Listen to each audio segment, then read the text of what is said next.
Hey there, Cheese here, and welcome back to the Mega Man Zero Perfect Runs. It is so good to be back behind the controller on these, let me tell you. Or well, keyboard, but details. Point is, I've returned, and what better way to celebrate that than to return to where it all began? We're taking on the Retrieve Data mission. Been there since we got the missions in the first place.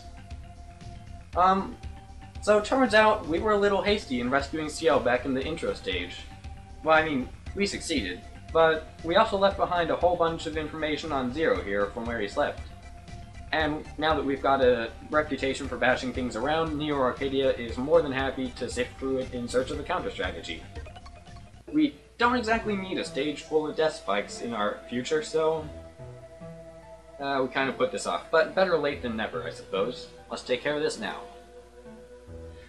This is a bit of an interesting stage in that it's kind of based all around enemies and obstacles, rather, that limit and control your movement. Such as these, Ray Blades. Possibly a distant relative of Beyblades, they just spin in place with their two electric beams out. The thing is, they are entirely invincible. I can shoot it all I want, but I'm never going to kill it. Not even if I use the saber. These things, the only thing you can do to them at all is using a charged ice or a thunder element attack will stun them briefly, but then they'll go back to spinning. And of course, we have to have seal cannons here to make the limited movement a real danger. There's also floppers, which tend to be in close enough quarters that the huge explosion radius will hurt you. And just for more limited movement, crush rollers with their invincible spiky hand of doom. It's a fairly crowded stage, and you want to go through it pretty slowly.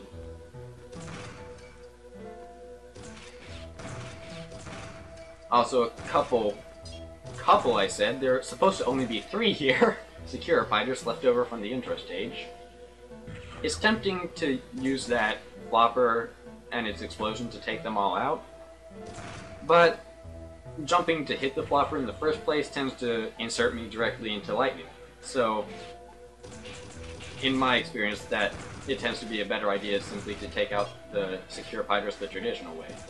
As for these seal cannons, they're pretty high up for the Buster's range, so you want to take at least one of them out with the flopper, because they make dealing with this crush roller much more dangerous than it would be otherwise, and I have to hope that okay, it didn't respawn. I am done with the stage, and on to the boss. A pretty short stage, but being short doesn't make it easy, let's put it that way. Maha Ganeshariff. It's a name that's a lot less nonsensical than it sounds. Ganesha is the name of the Hindu god for, well, a couple things. One being obstacles, which fits with the stage theme, and 2 being knowledge, which fits with him having a server in that huge body and downloading all of Zero's data. Wait a minute. An elephant with a name like that?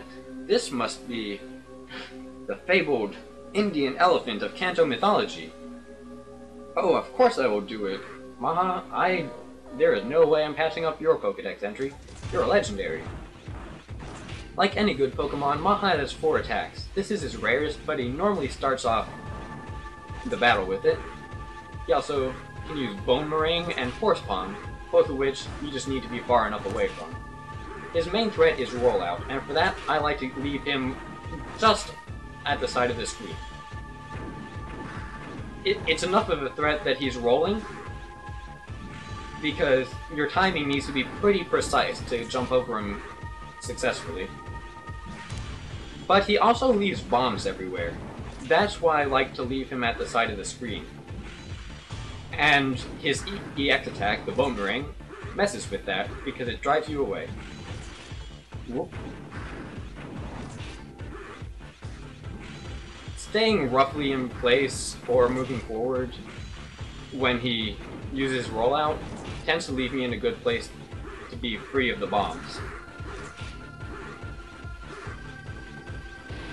Oh, yep, every so often he'll use this again. Flying Press, I suppose.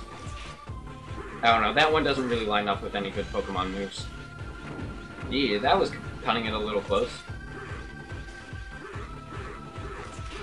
The best attack is when he uses Force Palm or just starts walking towards you, because that's basically a free hit. Every time you attack him, you'll stun him and he'll start another move.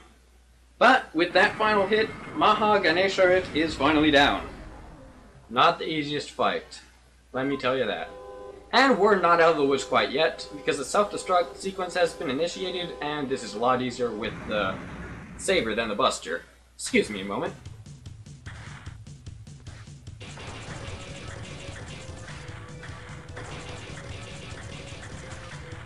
Yeesh! Okay, that's the closest part of it. There are 4 more barriers to destroy.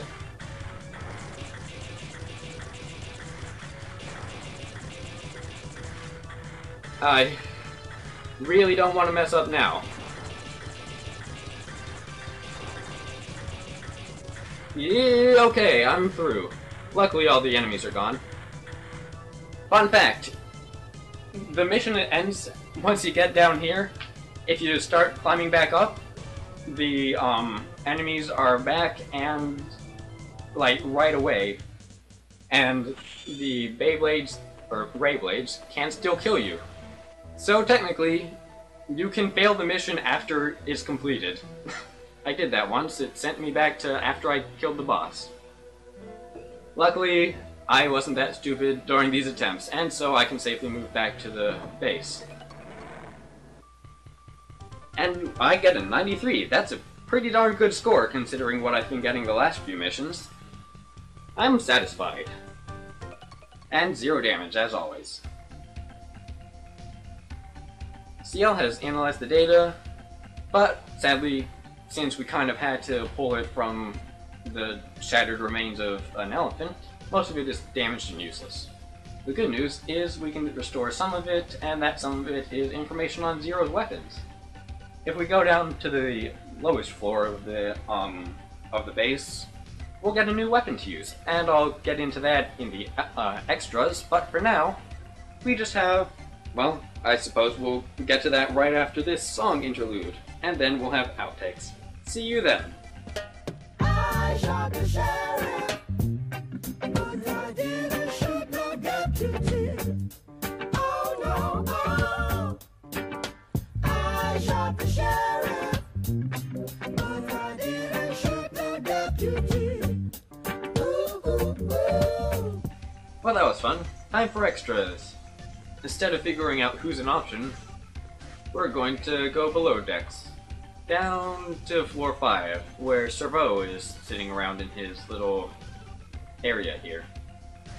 He's the scientist in the resistance area, and if we speak to him after completing this mission, he'll give us a weapon called the Triple Rod. It's one of my favorite, well, it's pretty much my favorite weapon in the Zero series, I'd say, and definitely my favorite in 01. You can attack in 8 directions with it. It's basically just a kind of a staff. You can stab it forward, upwards, downwards. You can only attack in 7 directions while you're standing, and also talk to Servo again. But you can attack downwards, directly downwards in midair, and bounce off enemies' heads. It kinda ends up acting like a pogo stick. There's also the part where if you're not playing on hard mode and can upgrade your weapons, you can upgrade this so that it fulfills its name and do a triple attack, poking the spear out further each time you press the button, like while standing. Like, so for instance,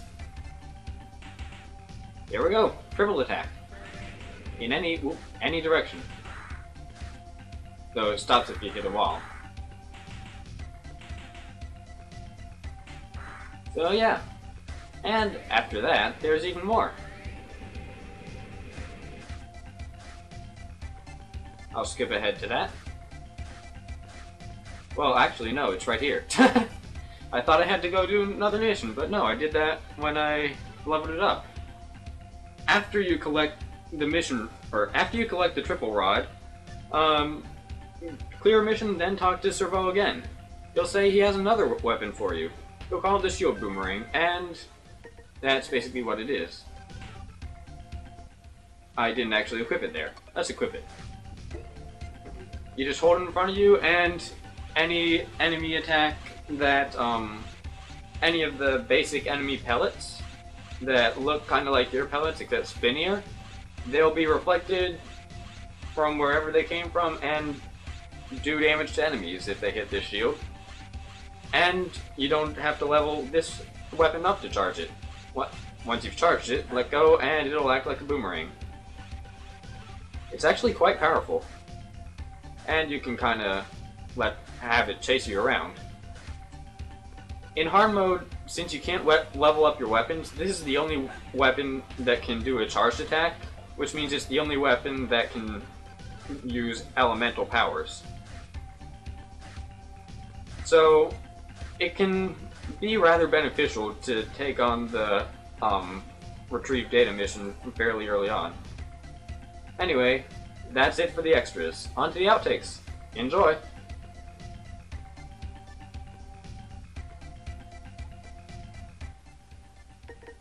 Oh, I wanted to see if I could change it in mid-flight. Oh, there's an example of the elemental attack though. A shield boomerang. You can see it's kind of a different color. As another demonstration. Yeah, they take 3 jumping slashes each. That is a lot faster than using the Buster.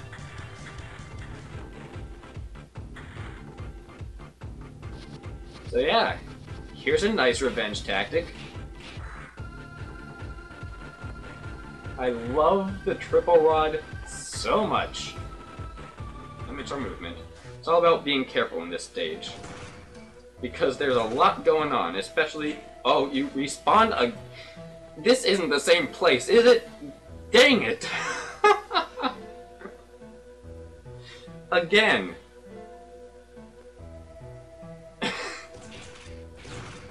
It's really good to be careful with your movement in this stage, like I'm not being.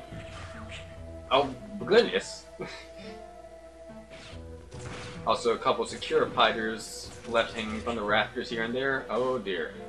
This is going to be a stage and a half. This is a bit of a unique stage, not only because we're going through another stage backwards, I love that about 01, have you noticed? But also because I'm silly and try to demonstrate these things are invincible in this place where they're... And good old floppers, the bombs with the enormous explosion radius. That was not the best time to jump to take that flopper out, no siree. As always, with the seal cannons, either breeze past them or take them out wherever you can, possibly with the help of a flopper, except this one isn't really helping, since I keep missing. Oh, ran into the explosion. I just shoot that flopper, given the, I will absolutely download your data. I need that Pokedex entry. So, Maha Ganeshariff will usually start off with that attack where he swings from the ceiling. It tends to be one of his rarest. And then he'll hit me. Keeping him around there is a good distance.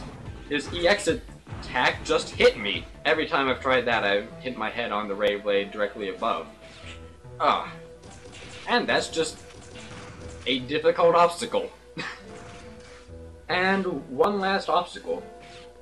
It's a doozy of an obstacle, though, and I would like to... not do that. Yeah, try taking out the crush roller with this going on. It might be tempting to use the flopper. So much for that one. And that one is going to be attached to the wall. Great fun. For whatever reason, when a secure piter latches onto a wall, it doesn't want to let go. I got through the secure fighter and then hit my head on electricity. Point is, I've returned, and what better way to celebrate that than to return to where it all began?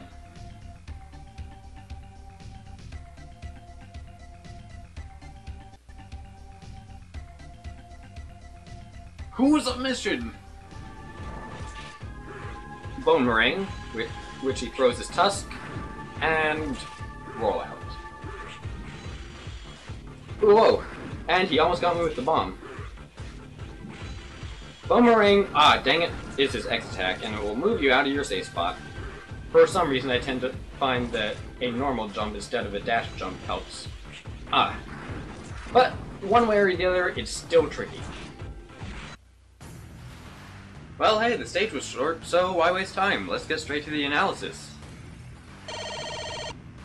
Maha Ganeshariff gets a 4 out of 10. This was a rather tricky one to rate. I didn't really get all that many outtakes, only half of even what Harpuya gave me. But at the same time, it felt like I was actually, playing good on the day I was recording this. Most, if not all, the outtakes seemed legitimate. Whereas most of the time I have a bunch of clumsiness going around. It's a short stage, and the boss doesn't stall himself out for nearly as long as any other boss in 0-1. But most of the stage can give you legitimate cause for concern, and every time Maha does his rollout attack, it is actually perfectly liable to get you taking damage. In essence, you're at risk the entire run, but it's a run of only about 3 minutes, if you take out all the cutscenes.